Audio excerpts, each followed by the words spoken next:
నమస్తే, నేను Maruthi Ram. One voice న్యూస్కు స్వాగతం. గజ్వేల్ నియోజకవర్గ అభివృద్ధి విషయంలో కేసీఆర్ని ప్రశ్నించే అర్హత కాంగ్రెస్ నాయకులకు లేదని గజ్వేల్ మార్కెట్ కమిటీ మాజీ చైర్మన్ మాదాసు శ్రీనివాస్ అన్నారు. మున్సిపల్ మాజీ చైర్మన్ రాజమౌళి, పట్టణ అధ్యక్షులు నవాజ్ మీరాతో కలిసి గజ్వేల్లో ఏర్పాటు చేసిన విలేకరుల సమావేశంలో వారు మాట్లాడారు. 2014 ముందు దశాబ్దాల పాటు గజ్వేల్ నియోజకవర్గాన్ని పాలించిన కాంగ్రెస్ పార్టీ ఈ నియోజకవర్గానికి చేసిన అభివృద్ధి శూన్యమని అన్నారు. గజ్వేల్ నియోజకవర్గంలో పేరుకుపోయిన దశాబ్దాల సమస్యలను, మౌలిక అవసరాలకు శాశ్వత పరిష్కారం చూపిన దార్శనికుడు కేసీఆర్ అని తెలియజేశారు. గజ్వేల్ ప్రజల చిరకాల వాంఛలైన రైల్వే లైన్, తాగునీరు, సాగునీరు, జిల్లా ఆసుపత్రి, education hub, outer ring road లాంటి ఎన్నో అభివృద్ధి కార్యక్రమాలను చేపట్టిన ఘనత కేసీఆర్కే దక్కుతుందన్నారు. కాంగ్రెస్ పాలనలో కనీసం తాగడానికి నీళ్లిచ్చిన పాపాన పోలేదని విమర్శించారు. గజ్వేల్ నియోజకవర్గాన్ని అన్నపూర్ణగా మార్చేందుకు మల్లన్న సాగర్, కొండపోచమ్మ ప్రాజెక్టులను నిర్మించి తాగునీటితో పాటు సాగునీరు అందించిన ఘనత కేసీఆర్దని పేర్కొన్నారు. అన్ని గ్రామాలకు రోడ్లు, తాగునీరు, సీసీ రోడ్లు, సామూహిక భవనాలు ఇలా చెప్పుకుంటూ పోతే అనేక మౌలిక వస్తువుల్ని కేసీఆర్ ఏర్పాటు చేశారని, ఏ గ్రామానికి వెళ్ళినా కనబడతాయన్నారు. అధికారులు ఇప్పటికైనా స్పందించి నిర్వాసిత గ్రామాల ప్రజల సమస్యలను తీర్చాలని డిమాండ్ చేశారు. గజ్వేల్ నియోజకవర్గంలో మిగిలిన అన్ని సమస్యల పరిష్కారానికి ప్రజల పక్షాన బీఆర్ఎస్ పార్టీ పోరాటం చేస్తుందని, వచ్చే రోజుల్లో కేసీఆర్ ముఖ్యమంత్రిగా మళ్లీ అధికారం చేపట్టి సమస్యలన్నీ పరిష్కారం చేస్తారని అన్నారు. రాబోయే రోజుల్లో తప్పకుండా కేసీఆర్ నాయకత్వంలో గజ్వేల్ పునర్వైభవం పొందుతుందని ఆశాభావం వ్యక్తం చేశారు.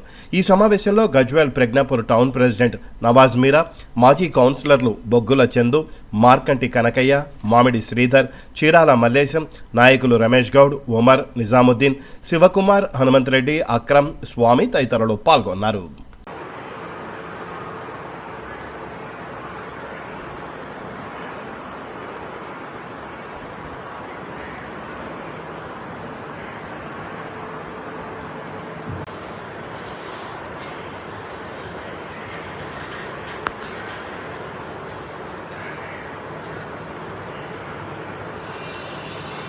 కాంగ్రెస్ పార్టీ నాయకులు బీఆర్ఎస్ పార్టీ పైన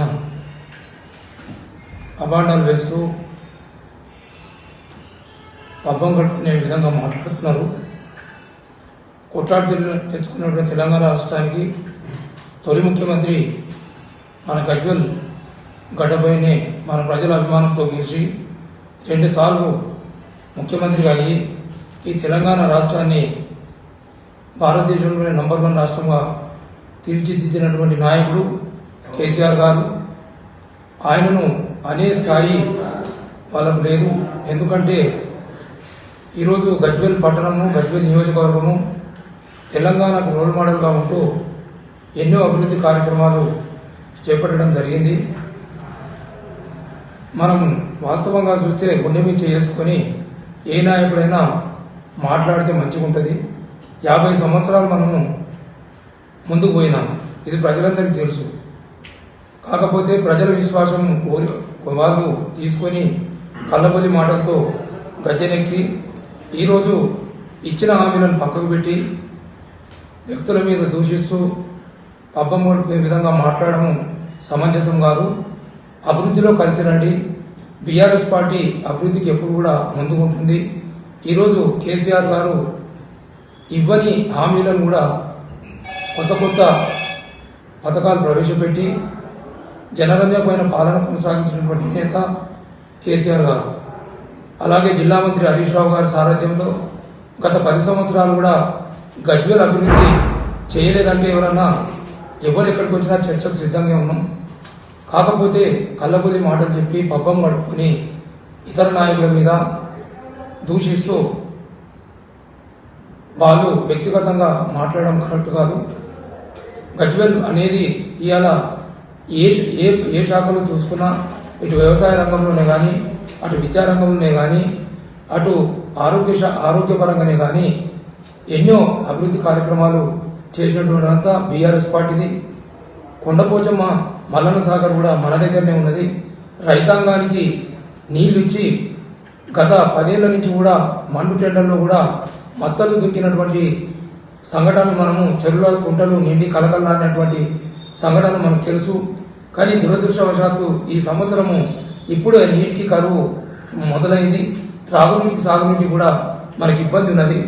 రైతాంగాన్ని కూడా ఎన్నో కష్టాలు పడి రైతు బంధు రాక, అలాగే వారికి ఇచ్చినటువంటి హామీలు నెరవేర్చక ఈరోజు కాంగ్రెస్ ప్రభుత్వము చాలా ఇబ్బంది పెడుతున్నటువంటి సంఘటన ప్రజలందరూ కూడా గమనిస్తున్నారు. కాబట్టి వ్యక్తిగత దూషణలకు పోయి పార్టీ పరంగా దూషిస్తూ కేసీఆర్ మీద, ప్రతాప్ రెడ్డి గారి మీద, లోకల్ నాయకత్వం మీద, అలాగే అందరి మీద వీరు అభాండాలు వేయడం కరెక్ట్ కాదు. ఇప్పటికైనా గజ్వేల్లో ఉన్నటువంటి సమస్యలు అందరం కలిసి ఖచ్చితంగా ప్రజలకు న్యాయం చేసే విధంగా మనం చేస్తే బాగుంటుందనేది నేను వాళ్ళకు విజ్ఞప్తి చేస్తున్నాను. వ్యక్తిగతంగా దూషిస్తే ఒకటికి రెండు అంటారు. కాబట్టి మనం వ్యక్తిగతంగా పోకుండా మన ప్రజలకు ఏమవుతుంది, డబుల్ బెడ్రూమ్లు అందరికీ తెలుసు. గజ్వేల్లో ఈరోజు మల్లన్న సాగర్, కొండపోచమ్మ సాగర్ నిర్వాసితులకు వాళ్ళకు కూడా కొన్ని ఇబ్బందులు ఉన్నాయి. అది అందరికీ కూడా తెలుసు. గత ప్రభుత్వం సాధ్యమైనంత వరకు కూడా మంచి ప్యాకేజ్ ఇచ్చి భారతదేశంలోనే ఈ యొక్క పునరావాస కార్యక్రమంలో మంచి ప్యాకేజ్ ఇవ్వడం జరిగింది. ఇంకా కొన్ని వాళ్ళకి ఇబ్బందులు ఉన్నది వాస్తవము. అదందరం కూడా మనం కలిసి కట్టుగా పనిచేయాలి. అక్కడ వాళ్ళ సమస్యలు తీర్చి, అలాగే లోకల్గా ఉన్నటువంటి ఎవరైతే డ్రా తీసినటువంటి లబ్ధిదారులలో వాళ్ళకు కూడా డబుల్ బెడ్రూమ్లు ఇప్పిస్తే ఇప్పుడు ప్రభుత్వం మీ చేతులు ఉంది. కాబట్టి దీని మీద శ్రద్ధ వహించి అసంపూర్తిగా ఉన్నటువంటి రింగ్ రోడే కానీ, అలాగే మన భూ నిర్వాసితులకు ప్యాకేజీలు కానీ, అలాగే గజ్వేల్ పట్టణంలో ఉన్నటువంటి ఎన్ని రోజుల నుంచో ఎదురు చూస్తున్నటువంటి డబుల్ బెడ్రూమ్ లబ్ధిదారులకు మీరందరూ వెంటనే స్పందించి జిల్లా మంత్రి గారు కానీ, అవసరం ఉంటే ముఖ్యమంత్రి గారి దృష్టికి తీసుకెళ్లి ఈ నెలలో ఒకటి ఇయ్యాలని మేము డిమాండ్ చేస్తున్నాం. అంతే తప్ప వ్యక్తిగత దూషణలకు పోయి పబ్బం గడుపుకొని పార్టీని భ్రష్టు పట్టించే విధంగా మాట్లాడడం సమంజసం కాదని తీవ్రంగా ఖండిస్తూ, రాబో దినాలలో బీఆర్ఎస్ పార్టీ ఎప్పుడు కూడా ప్రజలకు అందుబాటులో ఉండి ప్రజల సంక్షేమమే ధ్యేయంగా పనిచేస్తున్నటువంటి ప్రభుత్వం. గత 10 సంవత్సరాలు కూడా కేసీఆర్ గారు ఎన్నడూ కూడా ఆయన ఏదో ఫామ్ హౌస్ సీఎం అని, లేకుంటే ఎక్కడ ఉంటే ప్రజలకు ఏమైతుందనేది గ్రహించాలి. ఈరోజు ఎన్నో సంక్షేమ పథకాలు చెప్పుకుంటూ పోతే దాదాపుగా 500 సంక్షేమ పథకాలు ప్రభుత్వము ప్రజలకు అందించింది. కాకపోతే ప్రజలు మిమ్మల్ని ఎన్నుకున్నారు. మీరు దాన్ని సద్వినియోగం చేసుకుని ప్రజలకు సేవ చేయాలి తప్ప పార్టీలో ఉన్నటువంటి నాయకులను దూషించడం కరెక్ట్ కాదనేది ఈ సందర్భంగా తెలియజేస్తూ, ప్రజలకు ఎప్పుడు కూడా బీఆర్ఎస్ పార్టీ అందుబాటులో ఉంటుంది. రాబో దినాలలో బీఆర్ఎస్ పార్టీ దానికి ప్రజలు బ్రహ్మరథం పడతారు. కాబట్టి మీరు గ్రహించి ఇప్పటికైనా అభివృద్ధిలో కలిసి రావాలని కోరుతున్నాను. గజ్వేల్ అభివృద్ధి విషయంలో కేసీఆర్ గారిని విమర్శించేటువంటి నైతిక హక్కు వాళ్ళ ఈ కాంగ్రెస్ పార్టీ నాయకులకు లేదు. గత కేసీఆర్ గారి కంటే ముందు అనేక దశాబ్దాలుగా గజ్వేల్ గడ్డను పాలించినటువంటి కాంగ్రెస్ పార్టీ నాయకులు ఈ గజ్వేల్ నియోజకవర్గ అభివృద్ధిలో వాళ్ళ పాత్ర శూన్యం అనేది ఎవరిని అడిగినా చెప్తారు. కనీస మౌలిక వస్తువులు కూడా కల్పించడంలో కాంగ్రెస్ పార్టీ గతంలో విఫలమైంది కనుకనే వాళ్ళ ప్రజలు ఏరుకోరి గజ్వేల్ నుంచి కేసీఆర్ గారికి బ్రహ్మరథంగా పట్టి గెలిపించడం మూలంగా కేసీఆర్ గారు గత 10 ఏళ్ల కాలంలో దశాబ్దాలుగా జరిగినటువంటి అనేక కార్యక్రమాల్ని ఇవాళ గజ్వేల్ నియోజకవర్గంలో చేపట్టడం జరిగింది. ఇవాళ గజ్వేల్ నియోజకవర్గంలో ప్రతి గ్రామానికి కావాల్సినటువంటి రోడ్లు కానీ, సీసీ రోడ్లు కానీ, తాగునీరు కానీ, సాగునీరు కానీ, ఇట్లా అనేక కమ్యూనిటీ భవనాలు కానీ ఇట్లా చెప్పుకుంటూ పోతే అనేక అభివృద్ధి కార్యక్రమాల్ని, అంటే దాదాపు ఇంకా 20-30 సంవత్సరాలకు సరిపడా అభివృద్ధి కార్యక్రమాల్ని వాళ్ళ కేసీఆర్ గారు గత 10 ఏళ్లలో వాళ్ళ చేపట్టడం జరిగింది. గజ్వేల్ నియోజకవర్గంలో చిరకాల వాంఛ అయినటువంటి రైళ్లు కేసీఆర్ గారు తీసుకొచ్చినారు. రైల్వే స్టేషన్ తో పాటు ఈ ప్రాంత రైతులకు ఎటువంటి ఇబ్బంది కలగకుండా సాగునీళ్ళు ఇవ్వాలంటూ ఉద్దేశంతో ఇవాళ ఇటు మల్లన్న సాగర్ కానీ, అటు కొండపోచమ్మ లాంటి ఒక గొప్ప ప్రాజెక్టులను తీసుకొచ్చి ఈ గడ్డను సస్యశ్యామలం చేసినటువంటి చరిత్ర కేసీఆర్ గారు. ఇవాళ ఏ పంట కాలువలు అడిగినా, ఏ రైతులు అడిగినా దీన్ని చెప్తారు. అదేవిధంగా వాళ్ళ రైతులకు ఇబ్బంది కాకుండా ఇక్కడ రేట్ పాయింట్ ఏర్పాటు చేయడం కానీ, ఇక్కడ అద్భుతమైనటువంటి ఎడ్యుకేషన్ హబ్ ను 132 కోట్లతో ఏర్పాటు చేయడం కానీ, అదేవిధంగా ఇక్కడ గొప్ప మార్కెట్ ను కట్టడం కానీ, అదేవిధంగా ఇక్కడ అనేక ఒక గొప్ప కార్యక్రమాల్ని కేసీఆర్ గారు గత 10 ఏళ్లలో చేపట్టడం జరిగింది. అభివృద్ధి అనేది నిరంతర ప్రక్రియ. ఇవాళ కాంగ్రెస్ పార్టీ నాయకులు గతంలో ఏం జరగలేదని చూపించేటువంటి ప్రయత్నం చేస్తున్నారు కదా, ఇవాళ దానికి జరగడానికి ఒక 100 సాక్ష్యాలు మేము చూపించడానికి సిద్ధంగా ఉన్నాం.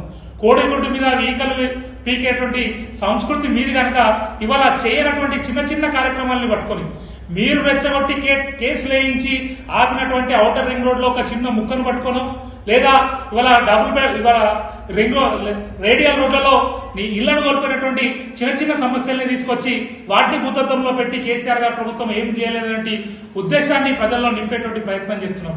కానీ ప్రజలకు స్పష్టంగా తెలుసు ఈ నియోజకవర్గంలో కేసీఆర్ గారు వచ్చిన తర్వాత ఏం జరిగింది, కేసీఆర్ గారు రాకముందు ఏమైంది. ఇవాళ కేసీఆర్ గారు రాకముందు ఈ గజ్వేల్ ప్రజల యొక్క గౌరవం విలువ ఎక్కడుండే, ఇవాళ కేసీఆర్ గారు వచ్చిన తర్వాత గజ్వేల్ యొక్క గౌరవం విలువ ఎంత పెరిగిందనేది వాళ్ళ గజ్వేల్ నియోజకవర్గ ప్రజలకు స్పష్టంగా తెలుసు. కాంగ్రెస్ పార్టీ నాయకులకు అభివృద్ధి చేయాలన్నటువంటి ధ్యాస గాని, ఇవాళ తాము అధికారంలో ఉన్నామన్నటువంటి విషయం గాని ఎప్పుడో మర్చిపోయారు. వాళ్ళు కేవలం వాళ్ళ యొక్క కుర్చీల కోసం, పైరవీల కోసం కొట్లాడుకుంటున్నారే తప్ప ఇక్కడ ఉన్నటువంటి ప్రజల సమస్యల మీద వాళ్ళు ఎక్కడ కూడా పనిచేసినటువంటి పాపన పోలేదు. ఇప్పటికీ దాదాపు 3-4 సార్లు నిర్వాసిత గ్రామాలకు మీరు పర్యటనలకు వందలాది మందిని తీసుకొని వెళ్ళినారు కదా, వాళ్ళ చేసింది ఏంటని నేను అడుగుతా ఉన్నా. ఈ 15 నెలల కాలంలో నిర్వాసిత గ్రామాల సమస్యల పరిష్కారానికి కాంగ్రెస్ పార్టీ ప్రభుత్వం చేసింది ఏంది అనేది నేను సూటిగా ప్రశ్నించదలుచుకున్నా. అదేవిధంగా గతంలో మల్లన్న సాగర్ నిర్మాణ క్రమంలో కూడా ఇదే రేవంత్ రెడ్డి గారు ఇవాళ ప్రతిపక్ష నాయకుడిగా వచ్చి అనేక రెచ్చగొట్టేటువంటి ఉపన్యాసాలు ఇచ్చినారు కదా. 15 నెలలు అవుతుంది మీరు అధికారంలోకి వచ్చి, ఎందుకు నిర్వాసిత గ్రామాల యొక్క ప్రజల యొక్క సమస్యల్ని మర్చిపోయారని నేను ప్రశ్నించదలుచుకున్నా. అదేవిధంగా ఇవాళ వాళ్లతో పాటు అనేక సమస్యలు ఇంకా మిగిలిపోయినటువంటి చిన్న చిన్న సమస్యలు ఇవాళ గజ్వేల్ నియోజకవర్గంలో ఉన్నాయి. వాటిని కూడా పరిష్కరించేటువంటి సమయం గాని, ఓపిక గాని, తెలివి గాని ఈ కాంగ్రెస్ పార్టీ నాయకులకు లేదు. దీన్ని ఈ దృష్టి ప్రజల నుంచి మరల్చేందుకు వాళ్ళ కేసీఆర్ గారి మీద, కేసీఆర్ గారి ప్రభుత్వంలో మిగిలిపోయినటువంటి చిన్న చిన్న పనుల మీద వాళ్ళు మాట్లాడి వాళ్ళ యొక్క ఈ ప్రజల దృష్టిని మళ్లించేటువంటి ప్రయత్నం చేస్తా ఉన్నారు. కానీ ప్రజలకు స్పష్టంగా తెలుసు కేసీఆర్ గారే గజ్వేల్ నియోజకవర్గాన్ని అభివృద్ధి చేసినారు. మళ్ళీ రాబోయే కొద్ది రోజుల్లోనే వాళ్ళ యావత్ గజ్వేల్ నియోజకవర్గ ప్రజలతో పాటు తెలంగాణ ప్రజలందరూ కూడా తిరిగి కేసీఆర్ గారిని కోరుకుంటున్నారు. రాబోయే కొద్ది రోజుల్లో అధికారంలోకి కేసీఆర్ గారు మళ్లీ ముఖ్యమంత్రిగా గజ్వేల్ కు పునర్వైభవం తీసుకురావడం ఖాయం. మీరు ఈ సమస్యల పట్ల స్పందిస్తే మంచిది. స్పందించకుండా రాబోయే కొద్ది రోజుల్లోనే తిరిగి కేసీఆర్ గారి నాయకత్వంలో గజ్వేల్ నియోజకవర్గంలో ఉన్నటువంటి ప్రతి సమస్యని వాళ్ళ బీఆర్ఎస్ పార్టీ అడ్రస్ చేస్తుంది. వాళ్ళ సమస్యలకు పరిష్కారం చూపుతుంది. వాళ్ళ నిర్వాసిత గ్రామాల యొక్క సమస్యలు కూడా కేసీఆర్ గారు అధికారంలో ఉంటే ఇప్పటికే జరిగిపోయేది. ఇవాళ చివరి దశలో దాదాపు ఒక 100-200 కోట్ల రూపాయల ప్యాకేజీలతోటి ఆ సమస్యలు మొత్తం సాల్వ్ అవుతాయని మొత్తం కూడా సార్ట్అవుట్ చేసి పెట్టినటువంటి పరిస్థితి ఉన్నది. కానీ ఆ 100-200 కోట్ల రూపాయలు కూడా ఇచ్చేటువంటి పరిస్థితిలో కాంగ్రెస్ పార్టీ ప్రభుత్వం లేదు. మరోసారి నిర్వాసిత గ్రామాల యొక్క సమస్యల మీద మాట్లాడే నైతిక అర్హత కూడా మీకు లేదని, ఇవాళ ఆ ప్రజల యొక్క మనోభావాల్ని గుర్తులేకుండా మీరు కేవలం స్వార్థ రాజకీయం కోసం మాత్రమే వాళ్ళని వాడుకునేటువంటి ప్రయత్నం చేస్తా ఉన్నారు. మీకు ఏమాత్రం చిత్తశుద్ధి ఉన్నా నిర్వాసిత గ్రామాల పట్ల కానీ, గజ్వేల్ నియోజకవర్గ అభివృద్ధి మీద కానీ ఏమాత్రం చిత్తశుద్ధి ఉన్నా వెంటనే మిగిలిపోయినటువంటి పనులన్నీ కూడా మొదలు పెట్టేటువంటి ప్రయత్నం చేయండి. కేసీఆర్ గారు గతంలో దాదాపు 176 కోట్ల రూపాయలకు సంబంధించినటువంటి పనులకు ప్రొసీడింగ్స్ ఇచ్చి ఉన్నారు. వాటిని ఎందుకు నిలిపివేశారో వెళ్లి గవర్నమెంట్ దగ్గర, ముఖ్యమంత్రి గారి దగ్గర వాదించండి, ప్రయత్నం చేయండి, కొట్లాడి పనులు తీసుకురండి, గజ్వేల్ ప్రాంత యొక్క అభివృద్ధి కోసం పనిచేయండి. ఇవాళ మీరు మీ గ్రూప్ లో కొట్లాడితే మీకు సరిపోతలేదు, మీకు ప్రజల మీద ఆలోచించేటువంటి టైం లేదు. కానీ కేసీఆర్ గారిని తిట్టడంలో కూడా పోటీ పడితే పదవస్తుందనేటువంటి ఆశతోటి మీరు మాట్లాడుతున్నారు తప్ప మీరు చేసేటువంటి ఆరోపణల పట్ల గాని, మీరు లేవనెత్తటువంటి విషయాల పట్ల గాని ఎటువంటి చిత్తశుద్ధి లేదు. కేసీఆర్ గారు గజ్వేల్ నియోజకవర్గానికి ఏం చేసిండ్రు అనేది చర్చించడానికి మీరు ఏ గ్రామానికి రమ్మన్నా, ఎక్కడికి రమ్మన్నా రావడానికి సిద్ధంగా ఉన్నాం. తప్పకుండా చర్చ చేద్దాం. కేసీఆర్ కంటే ముందు 10 ఏళ్లలో ఏ గ్రామంలో ఏం అభివృద్ధి జరిగింది, కేసీఆర్ వచ్చిన తర్వాత 10 ఏళ్లలో ఏం అభివృద్ధి జరిగింది, ఈ 14 నెలల కాలంలో ఏ గ్రామానికి ఏం ఒరిగింది అనేది చర్చ చేయడానికి మేము సిద్ధంగా ఉన్నాం. మీరు టైం డిసైడ్ చేయండి, మీరు వేదిక డిసైడ్ చేయండి, ఎక్కడికి వచ్చైనా చర్చించడానికి సిద్ధంగా ఉన్నాం. మరోసారి కేసీఆర్ గారి మీద అవాకులు చివాకులు పేలకండి. వాళ్ళ కేసీఆర్ గారు ప్రజల దృష్టిలో చాలా గొప్పగా ఉన్నారు. 14 నెలల కాలంలోనే యావత్ తెలంగాణ రాష్ట్రంలో మీ కాంగ్రెస్ పార్టీ పరపతి పరువు తేలిపోయింది. ఇవాళ కేసీఆర్ గారి దిక్కు ప్రజలు బ్రహ్మరథం పట్టడానికి సిద్ధంగా ఉన్నారు. మీరు ఇస్తాన్న ఒక్క హామీని కూడా నెరవేర్చకుండా ఇవాళ రైతుల పొలాలు ఎండబెట్టేటువంటి పరిస్థితి తెస్తున్నారు. కాంగ్రెస్ పార్టీ నాయకుల రాజకీయం కోసం మాత్రమే వాళ్ళని వాడుకునేటువంటి ప్రయత్నం చేస్తా ఉన్నారు. మీకు ఏమాత్రం చిత్తశుద్ధి ఉన్నా నిర్వాసిత గ్రామాల పట్ల కానీ గజ్వేల్ నియోజకవర్గ అభివృద్ధి మీద కానీ ఏమాత్రం చిత్తశుద్ధి ఉన్నా వెంటనే మిగిలిపోయినటువంటి పనులన్నీ కూడా మొదలు పెట్టేటువంటి ప్రయత్నం చేయండి. కేసీఆర్ గారు గతంలో దాదాపు 176 కోట్ల రూపాయలకు సంబంధించినటువంటి పనులకు ప్రొసీడింగ్స్ ఇచ్చి ఉన్నారు. వాటిని ఎందుకు నిలిపివేశారో వెళ్లి గవర్నమెంట్ దగ్గర ముఖ్యమంత్రి గారి దగ్గర వాదించండి, ప్రయత్నం చేయండి, కొట్లాడి పనులు తీసుకురండి, గజ్వేల్ ప్రాంత యొక్క అభివృద్ధి కోసం పనిచేయండి. ఇవాళ మీరు మీ గ్రూప్ లో కొట్లాడితే మీకు సరిపోతలేదు, మీకు ప్రజల మీద ఆలోచించేటువంటి టైం లేదు. కానీ కేసీఆర్ గారిని తిట్టడంలో కూడా పోటీ పడితే పదవస్తుందనేటువంటి ఆశతోటి మీరు మాట్లాడుతున్నారు తప్ప మీరు చేసేటువంటి ఆరోపణల పట్ల కానీ మీరు లేవనెత్తేటువంటి విషయాల పట్ల కానీ ఎటువంటి చిత్తశుద్ధి లేదు. కేసీఆర్ గారు గజ్వేల్ నియోజకవర్గానికి ఏం చేసిండ్రు అనేది చర్చించడానికి మీరు ఏ గ్రామానికి రమ్మన్నా ఎక్కడికి రమ్మన్నా రావడానికి సిద్ధంగా ఉన్నాం. తప్పకుండా చర్చ చేద్దాం.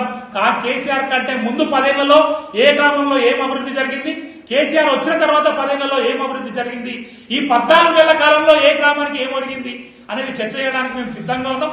మీరు టైం డిసైడ్ చేయండి, మీరు వేదిక డిసైడ్ చేయండి, ఎక్కడికి వచ్చైనా చర్చించడానికి సిద్ధంగా ఉన్నాం.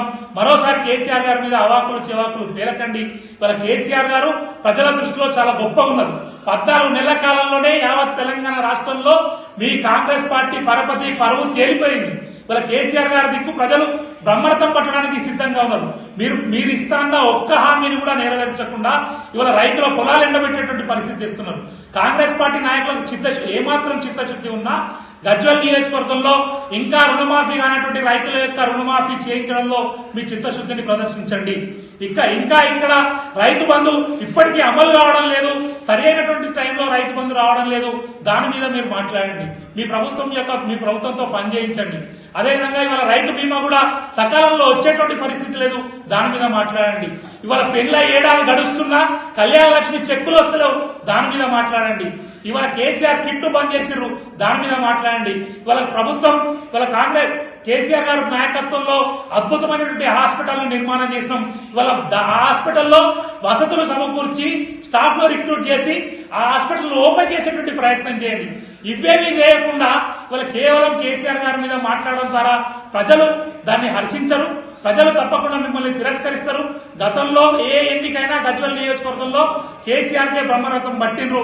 రాబోయే రోజుల్లో కూడా ప్రజలు కేసీఆర్ గారికే బ్రహ్మరథం పట్టడానికి వాళ్ళు కాంగ్రెస్ ప్రభుత్వం వాళ్ళు బీఆర్ఎస్ పార్టీ మీద ఏం పని చేయలేదని వాళ్ళు నిన్న ప్రెస్ మీట్ ఇవ్వడం జరిగింది.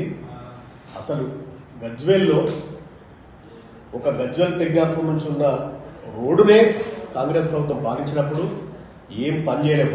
వాళ్ళు పని చేయలేక బీఆర్ఎస్ ప్రభుత్వం మీద వాళ్ళు దుమ్మెత్తుకోవడం ఎంతవరకు సమంజసం?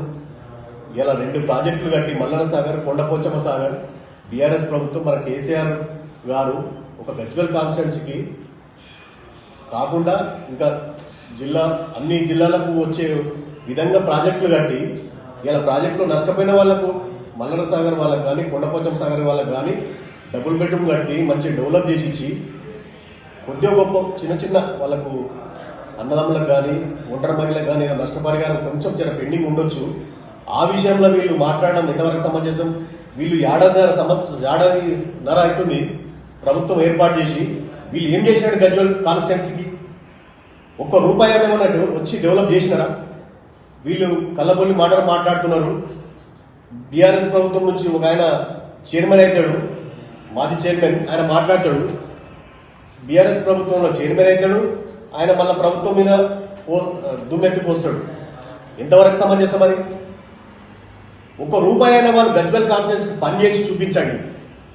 ఒక ఏడాదిన్నర అవుతుంది వాళ్ళ సమస్యను డబుల్ బెడ్రూమ్ ఇచ్చిరు. లక్కీ డ్రా ద్వారా ఒక మెజిస్ట్రేట్ కలెక్టర్ ద్వారా లక్కీ డ్రా ద్వారా సెలెక్ట్ చేసి ఇంతమందికి డబుల్ బెడ్రూమ్ ఇస్తే వాళ్లకు పట్టాలు ఇవ్వలేదు. ప్రభుత్వం వచ్చిన తర్వాత పట్టాలు ఇచ్చి వాళ్ళకి నష్టపరిహారం మీద వాళ్ళు రెడీ ఉన్నారు. మా బీఆర్ఎస్ ప్రభుత్వంలో ప్రభుత్వం పోవడం వల్ల వాళ్ళకి ఇవ్వలేకపోయారు. ఒక చిన్న 2-3 సమస్యలు నెరవేర్చలేకపోయారు. కానీ ఆ చిన్న పనులు కూడా ఈ కాంగ్రెస్ ప్రభుత్వం చేస్తున్నారా? ఈ లోకల్ లీడర్ వీళ్ళంతా కాంగ్రెస్ వాళ్ళు నిన్న ప్రెస్ మీట్ ఇచ్చిన వాళ్ళంతా వాళ్ళు మరి ఏం చేస్తున్నారు? ముఖ్యమంత్రి ద్వారా వీళ్ళు ఫండ్ తెచ్చి వాళ్ళకి నష్టపరిహారం ఇచ్చి ఈ వచ్చిన డబుల్ బెడ్రూమ్ వాళ్ళకు ఇచ్చేస్తే అయిపోతుంది కదా. వాళ్ళకి పనులు చేతగాక ఇన్ని వేల కోట్లు గజ్వెల్ కాన్స్టిట్యూన్సీకి ఇన్ని వేల కోట్లు పనిచేసి కూడా వాళ్ళు మళ్ళీ మాట్లాడడం ఎంతవరకు సమంజసం? ఇది పద్ధతి కాదు. ఇది వాళ్ళు వాస్తవానికి ఆలోచన చేసి పనిచేయాలి. ప్రజల దగ్గర ముమ్మనండి. వాళ్ళు ఇచ్చిన 6 గ్యారంటీలు ఎంతవరకు అమలు చేశారు? ఒక్క గ్యారంటీ అయినా ఒకటి పేదలకు ఏమైనా పెన్షన్లు కూడా పెంచిరా? రైతు బంధు కూడా ఏమైనా అందరికి ఇస్తున్నారా? కొంతమందికి 1 ఎకరం 2 ఎకరాలు కొంతమందికి అది ఇస్తున్నారు. ఏ 6 గ్యారంటీలు అమలుగా చేస్తలేరు. అన్ని ఫెయిల్. వాళ్ళ ప్రభుత్వం ఫెయిల్, అన్ని ఫెయిల్. ఇలా ప్రతాపన్న మీద వాళ్ళ ఆరోపణలు చేయడం ఎంతవరకు సమంజసం? ప్రజలలో ఉన్న వ్యక్తి ఇంటింటికి ఏ కార్యక్రమాలు చేసినా, ఏ ఆపద వచ్చినా, ఏ పెళ్లి కార్యక్రమం వెళ్ళినా ఆపద వచ్చినా ఇంటింటికి కాన్స్టిట్యూషన్ లెవెల్ ఇలా ప్రతి ఇంటికి పోయి ఇలా కార్యక్రమాల్లో పాల్గొంటున్నాడు. అటువంటి వ్యక్తి మీద వీళ్ళు పనులు ప్రజలలో ఉన్న వ్యక్తి మీద వీళ్ళు ఖండించడం ఎంతవరకు సమంజసం? ఇదైతే తీవ్రంగా ఖండిస్తున్నాం. దీన్ని వీళ్ళు ఏమన్నా ప్రజలకు పని చేస్తున్నాం, మేము ₹1 పని చేస్తున్నాం, ఎంతవరకు పని చేస్తున్నాం ప్రజలలో అని చెప్పుకుని ప్రజలకు పని చేసేటప్పుడు ప్రజల దగ్గర ప్రెస్ మీట్ మాట్లాడాలి. కానీ ఒక్కరు కూడా ఒక పని చేయకుండా ఇంతవరకు మాట్లాడడం అయితే సమంజసం కాదు. ఇది పద్ధతి కాదు. ఇటువంటి మాటలు మాట్లాడితే ఖబర్దార్ కాంగ్రెస్ నాయకులారా, ఇది మేమైతే బాగుండదని చెప్తున్నాము.